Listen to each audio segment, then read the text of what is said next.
আপনি আমি এমন ভাগ্যবান যে আমরা আমাদের জন্মটা আল্লাহ পাক রব্বুল আলামিন দিয়েছেন মুসলমানের ঘরে।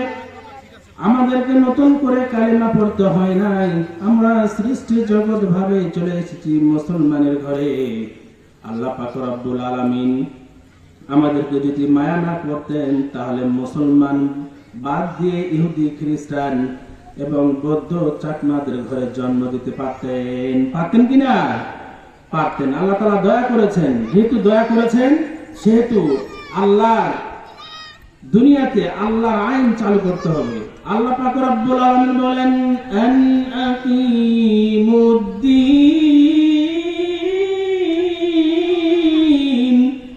ওয়া লা তাতাফাররাকু ফীহি।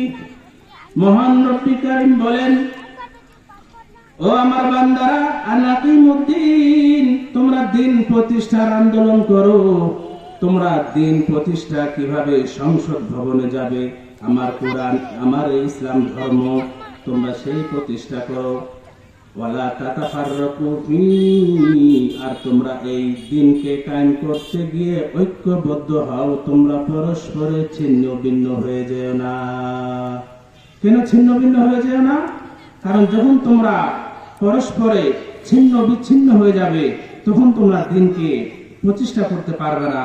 যখন তোমরা দিনকে আমি আল্লাহর মনোনীত ধর্ম ইসলাম ধর্মকে সংসদ ভবনে নিয়ে যাবে না, ততদিন পর্যন্ত মুসলমান শুধু না, পৃথিবীতে যতগুলো মানুষ রয়েছে কেউ শান্তিতে থাকবে না।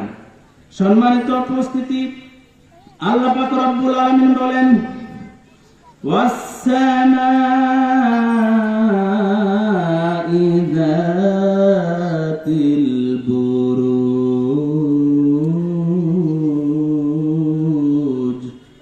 আল্লাহ পাক রব্বুল আলামিন কসম কাটছেন আসমানের সুশোভিত নক্ষত্ররাজির, কারণ এই আসমানের দাম আল্লাহর কাছে অনেক দামি। আসমানের ভিতরে আল্লাহ পাক রব্বুল আলামিন কত কিছু যে সুশোভিত করে রেখে দিয়েছেন, তার মধ্যে একটি হলো গ্রহ, উপগ্রহ, চন্দ্র, সূর্য, তারা। তারপরে আল্লাহ পাক রব্বুল আলামিন এই সম্মানিত এই দামি দামি জিনিসগুলোর কসম কেটে তারপরে বলতেছে ওয়াস-সামাই যাতিল বুরুজ ওয়াল ইয়াউমিল মাউউদ। অঙ্গীকার দিবসের কসম, অর্থাৎ যেদিন ওয়াদা পূরণ করা হবে, যেদিন আমাদের হিসাব নিকাশ আল্লাহ পাক রব্বুল আলামিনের কাছে প্রেরণ করতে হবে। ওয়া শাহিদিন ওয়া মাশহুদ,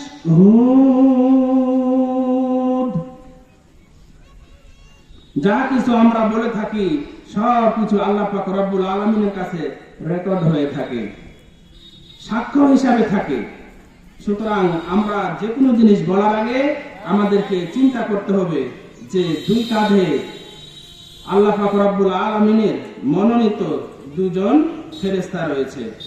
কিরামান কাতিবিনা ইয়ালামুনা মা তাফআলুন। দুজন সম্মানিত ফেরেশতা বান্দা তোমার দুই ঘরে আমি নিযুক্ত করে দিয়েছি। তোমার মুখ থেকে জেনে না জেনে এর কি করে ফাইজলামি করে তোমরা যা কিছু বলো না কেন, আমার ওই দুজন সম্মানিত ফেরেশতা তোমাদের ঠোঁট থেকে বের হওয়া ওই কথাটাকে সাথে সাথে রেকর্ড করে নেই। বলি সুবহানাল্লাহ। তাহলে আমাদের দুই কাঁধে সিসি ক্যামেরা অটোমেটিক্যালি ফিটিং করা আছে। যদি আমরা আমাদের দেওয়া মুখ দিয়ে যেটা আমরা বলি না কেন অবশ্যই বলার আগে চিন্তা করে বলতে হবে, কারণ এটা রেকর্ড করতেছে ফেরেশতা এবং আল্লাহর কাছে সেটা যাবে। সম্মানিত উপস্থিতি, আল্লাহ বলছেন ওয়া শাহিদিন ওয়া মাশহুদ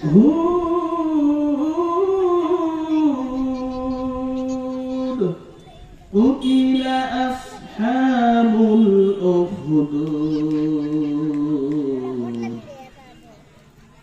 কুতিলা আসহাবুল উখদুদ দিয়ে আল্লাহ পাক রব্বুল আলামিন গর্তওয়ালাদের কথা বলেছে, যেটা আমাদের সোজা বাংলায় আমাদের জ্বলন্ত প্রমাণে চলে আসবে আয়না ঘরের কথা।